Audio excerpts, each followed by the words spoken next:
Okay Vijay మీ అభిప్రాయం ఏంటి? సమాధానం లేదన్నా. విజయ్ మీ అభిప్రాయం ఏంటి? ఒక నిమిషం శేఖర్ టైం వేస్ట్ చేయకండి. శేఖర్ మీకు ఇస్తాను టైం, వెయిట్ చేయండి. విజయ్ ఉండండి, ఆయన ఏదో వీడియో చూపిస్తున్నారు శాంతిప్రసాద్ గారు. ఏంటండి అది?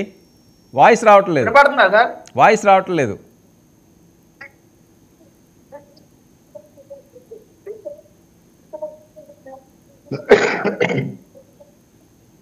వాయిస్ రావట్లేదండి. స్పీకర్ పెట్టాలండి. మీరు అలాంటి వినిపిస్తున్నప్పుడు స్పీకర్ పెట్టి మీ మౌత్ దగ్గర పెట్టుకుంటే అదేమన్నా వస్తుందేమో.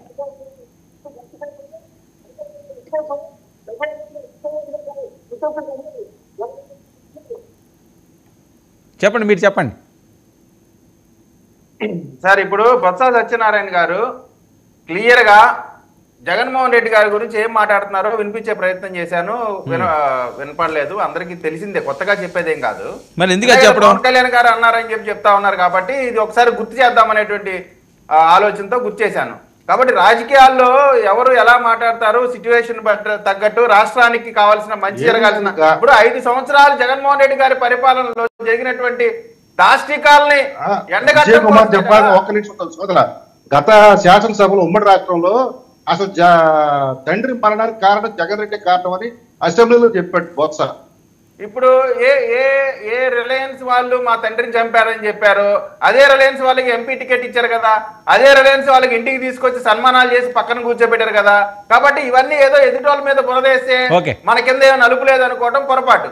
నేనేం చెప్తా ఉన్నా అంటే, ఇవాళ పవన్ కళ్యాణ్ గారు ఒక మాట్లాడారు, నేను 30 సంవత్సరాలు ముఖ్యమంత్రి అవుతాను. ఓకేనండి, అది అయిపోయింది కదా. మళ్ళీ దాన్ని కాదండి, ముందు మీరు మాట్లాడేశారు, అది కాదు. పోసాని శ్రీరెడ్డి గారిని బెదిరిస్తున్నారా? ఇంకా ఎంత బెదిరిస్తున్నారా?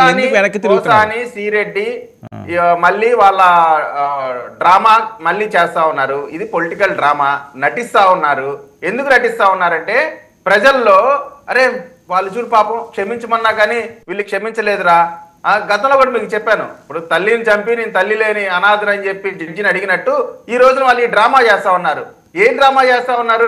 నేను పవన్ కళ్యాణ్ గారిని, చంద్రబాబు నాయుడు గారిని, లోకేష్ గారిని అందరినీ శ్రీరెడ్డి క్షమించి అని చెప్పి ఒక డ్రామా, ఒక వేషం వేసింది. అది ఎందుకు? తప్పు చేసిన దానికి ఎట్లాగూ శిక్ష పడాల్సిన అవసరం ఉంటుంది కాబట్టి ఇట్లా డ్రామా చేయటం ద్వారా అయినప్పుడు కూడా నన్ను శిక్షించాలనేటువంటి సింపతి గేమ్ లో భాగంగా ఈ రోజు శ్రీరెడ్డి మాట్లాడింది. ఈ రోజున పోసాని కృష్ణ రాజకీయాలు గుడ్ బై అని చెప్తున్నాడు, కానీ రాజకీయ క్రీడ స్టార్ట్ చేశాడు. మళ్ళీ ప్రజల్లో మళ్ళీ సింపతి పొందాలా, వైఎస్ఆర్సీపీకి శ్రీరెడ్డికి ఇటువంటి పోసాని ఇటువంటి వాళ్ళకి సంబంధం లేదు అని వీళ్ళు ప్రజల్లో నిరూపించుకునే ప్రయత్నం. వైసీపీ వాళ్ళకి చూసారా, శ్రీరెడ్డి వైసీపీకి సంబంధం లేదని చెప్తుంది. మేము ముందు నుంచి చెప్తాము శ్రీరెడ్డికి వైసీపీకి సంబంధం లేదని. ఇప్పుడు ఇది నిరూపితమైందని చెప్పి జనాల్లో ఒక సింపతి గేమ్ కోసం వీళ్ళు డ్రామా చేస్తున్నారు తప్ప వీళ్ళేదో క్షమించాలని చెప్పడం ఇదంతా కూడా డ్రామా. ఖచ్చితంగా వీరు చేసినటువంటి వికృత చేష్టలకి చట్ట ప్రకారం శిక్ష అనుభవించి తీరాల్సిందే. జైలుకి వెళ్ళి జైలు ఈ లెక్కేయాల్సిందే రోజు కూర్చొని.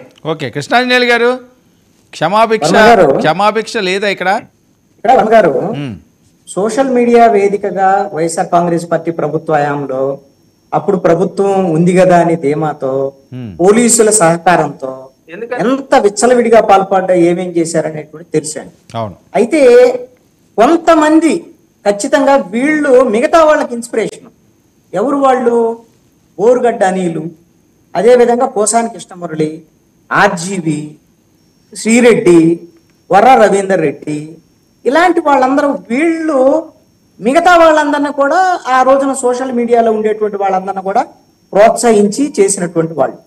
ఇప్పుడు వీళ్ళు పోసాని ఇలాంటి వాళ్ళని చూసి చాలా మంది ఏమైతే ఇలా మాట్లాడితే ఏముంది అనేటువంటి దాంట్లో కూడా వెళ్ళినటువంటి పరిస్థితి. ఇలాంటి పశ్చాత్తాపం మంచిదే. తప్పు చేసినప్పుడు ఖచ్చితంగా పశ్చాత్తాపం కావాల్సిందే. ఆ పశ్చాత్తాపంతో మరి చేసినటువంటి తప్పుకైతే మరి క్షమాభిక్షలు అలాంటివి అన్నది వాళ్ళు తెలుగుదేశం, జనసేన, బీజేపీ కూటమి వల్ల ఇష్టం. నేను అనుకుంటాను ఇది ఇప్పుడు శాంతి ప్రసాద్ గారు ఒక క్లారిటీ ఇచ్చేశారు. ఆల్రెడీ నేరం చేసినప్పుడు శిక్ష ఉంటది, కానీ ఇప్పుడు ఆయన కొన్ని ఉదాహరణలు కూడా చెప్పాడు. హత్యలు, రేపులు, వీటి గురించి చెప్పారు. నాకు వచ్చినటువంటి అనుమానం ఏంటంటే, ఈ జరుగుతున్నటువంటి అరెస్టులు కానీ, వ్యవహారం కానీ, అసలు ఈ 5 నెలల్లో జరిగినటువంటి పరిణామాలు కానీ కొంతమంది సెలెక్టివ్ గా వాళ్ళ మీదే ఫోకస్ జరుగుతుందేమో అనేటువంటి అనుమానం కలుగుతుంది. ఎందుకు ఈ మాట అంటున్నా అంటే, సోషల్ మీడియాలో కొన్ని అరెస్టులు జరిగాయి. నా ఉద్దేశం అయితే మొట్టమొదటి నుంచి నా వాదన ఏంటంటే గత ప్రభుత్వంలో జరిగిన అన్యాయాలు, అక్రమాలు, అవినీతి, కుంభకోణాలు వాటిని వెలికి తీసేటువంటి పనిని వదిలిపెట్టి ఇవన్నీ కూడా పై పనులు ఏదో సోషల్ మీడియాకి సంబంధించిన పనులు చేస్తున్నారు. ఇది కూడా ఇది ప్రధానమైనటువంటి పని కింద చేస్తున్నారు. అసలు ప్రధానమైనటువంటి పని అది ముందుకు సాగటం లేదు. దాంట్లో తెర వెనకేదో మా వ్యవహారాలు జరుగుతున్నాయి అనేటువంటి దాని మీద తెలుగుదేశంలో వాళ్ళే అంతర్గతంగా విమర్శించుకుంటున్నటువంటి చాలా ఉన్నాయి. పెద్దిరెడ్డితో ఏ విధంగా అయితే రాజీకి వెళ్తున్నారు, ఎందుకు కొడాలి నాని విషయంలో, వల్లభనేని వంశీ విషయంలో ముందుకెళ్ళటం లేదు, అదే విధంగా కాకినాడ రూరల్ ఎమ్మెల్యే అతని మీద ఆ రోజున జనసేనకు సంబంధించినటువంటి వాళ్ళు మాట్లాడినటువంటి మాటలు కుంభకోణాలు, ఆయన రేషన్ కుంభకోణాలు, ద్వారంపూడి చంద్రశేఖర్ రెడ్డి మన ఆయన మీద ఏమైంది, మరి ఆయన ఎక్కడికి వెళ్ళాడు, బీజేపీ దగ్గరికి వెళ్ళాడా, ఏమైంది తెలియదు. బాలినేని లాంటి వాళ్ళు చేసినటువంటి తప్పులు, భూ కుంభకోణాలన్నీ పవన్ కళ్యాణ్ దగ్గరకు వచ్చిన తర్వాత పవిత్రం అయిపోయారు, అది వేరే అంశం. ఇది నేను పోసాని విషయంలో ఈ ఉదాహరణ ఎందుకు తీసుకొచ్చా అంటే, పోసాని విషయంలో కూడా వాళ్ళ కుల పెద్దలు ఏదన్నా పోసానికి సలహా ఇచ్చారేమో, మేము మాట్లాడతాంలే ప్రభుత్వంలో, మందే కదా ప్రభుత్వం, ఇప్పుడు క్షమాపణ చెప్పు, పవన్ కళ్యాణ్ క్షమాపణ చెప్పు, వాళ్ళు మేము చూసుకుంటానే, తెర వెనక ఏమైనా జరిగినాయేమో తెలియదు. శాంతి ప్రసాద్ గారు అయితే జడ్జి లాగా మంచి తీర్పే చెప్పారు, ఎట్లానే ఉంటదని మా ప్రభుత్వం. అలా ఉంటుందా ప్రభుత్వాన్ని గ్యారంటీకి చెప్పడం లేదు, గ్యారంటీగా అలా ఉంటదని చెప్పడం లేదు, గ్యారంటీగా అలా కనపడటం లేదు. ఎందుకు అంటే మన డిబేట్ లోనే చాలా సందర్భాల్లో చూసామండి, వల్లభనేని వంశీ వస్తే అది ఇది కొడాలని కడ్డారి మేము నడిపిస్తాం, ఇలాంటివన్నీ కూడా చాలా మాట్లాడు వాళ్ళు పాపం ఇక్కడే తిరుగుతున్నారు. రోజా గురించి మాట్లాడారు, 105 కుంభకోణాలకు సంబంధించినటువంటి విషయంలో ఇంకా అసలు దర్యాప్తే లేదు అనేటువంటి దాని మీద వాళ్లే మాట్లాడేటువంటి పరిస్థితి. అందుకని చాలా సందర్భాల్లో చాలా మంది అడుగుతున్నారు మమ్మల్ని, అయ్యా మీరు అరెస్ట్ చేయట్లేదు, వాళ్ళని అరెస్ట్ చేయట్లేదు అని మాట్లాడుతున్నారు, అరెస్ట్ చేసిన తర్వాత ఏమో వీళ్ళని ఎలా చేస్తున్నారు అంటారంటే, ఎవరిని అరెస్ట్ చేయాలి, ఎవరిని కాపాడుతున్నారు అనేటువంటి విషయంలో క్లారిటీ కావాలి. ప్రభుత్వం మీకు 164 సీట్లు ఇచ్చింది, మీరు చెప్పినటువంటి వైట్ పేపర్స్ ప్రకారంగా అరెస్టులకు సంబంధించినటువంటి విషయం నేను ఒక డిబేట్ లో కూడా చెప్పాను. వాసుదేవరెడ్డి అనేటువంటి వ్యక్తి లిక్కర్ స్కామ్ సంబంధించినటువంటి ముఖ్యమంత్రి చంద్రబాబు నాయుడు అసెంబ్లీలో చెప్పాడు, ఇది ఢిల్లీ లిక్కర్ స్కామ్ కన్నా ఎక్కువ ఉంది, ఈడీ దర్యాప్తు జరపాలి, మేము కూడా వదిలిపెట్టమనేటువంటిది. ఆ వాసురెడ్డి దేవిరెడ్డి ఎక్కడికి పోయాడో తెలియదు. ఇతను జగేపేట మాజీ ఎమ్మెల్యే వచ్చి జనసేన పార్టీలో చేరారు, ఆయనకి వాసుదేవరెడ్డికి బంధుత్వం ఉంది అనేటువంటిది అది బహిరంగ రహస్యము. మరి అందుకే ఏం అరెస్ట్ లేవు, లిక్కర్ స్కామ్ మొత్తం ఆగిపోయింది ఏమన్నా అనుమానాలు కలిగేటువంటి పరిస్థితి ఈ రోజున ఉంది. ఇవన్నీ కూడా అసలు వదిలిపెట్టేసి అరే ఏది దారులు వదిలిపెట్టేసి ఎక్కడ పోయే మొక్కలు చూసేటువంటి పరిస్థితి ఉంది. ఈ విధమైనటువంటిది గాలి వార్తలు కాదు, మీరు ఉంటే చెప్పండి, అసలు వార్తలే చెప్పండి.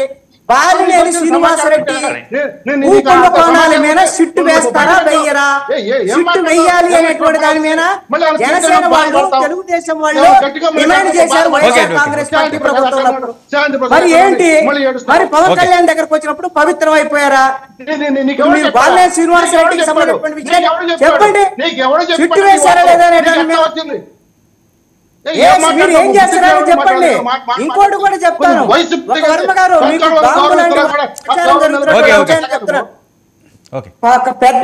పెద్దిరెడ్డి రామచంద్రారెడ్డి ఈ రోజు భూముల కుంభకోణాలకు సంబంధించినటువంటి విషయంలో చిరంజీవిని ఆశ్రయించారు అనేటువంటి చిరంజీవిని ఆశ్రయిస్తే చిరంజీవి ఈ రోజున పవన్ కళ్యాణ్ తో ఈ రోజున పెద్దిరెడ్డిని కాపాడేటువంటి ప్రయత్నాలు కూడా ఈ రోజున